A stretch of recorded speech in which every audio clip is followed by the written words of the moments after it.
المجازر التي ارتكبها النظام ذو الطبيعة الوطنية اللاديمقراطية واللا شعبية في حق كافة أبناء الشعب المغربي. المخططات أو المرسومين اللذان يعني طالوا الأساتذة المتدربين هم مخططات صفوية. كذلك الطلاب والطالبات ولا الجماهير الطلابية نالوا أو ينالون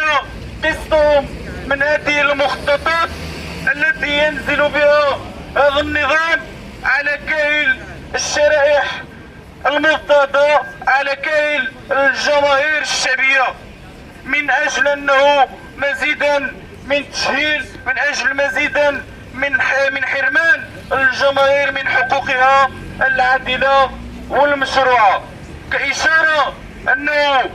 انضباطا والشعار التاريخي لكل معركة جماهيرية صدى في الجامعة، فصيل الطلبة القاعدين يوم الاثنين 1 فبراير من هذا العام الجاري قاطع بموقع السلوان الامتحانات من أجل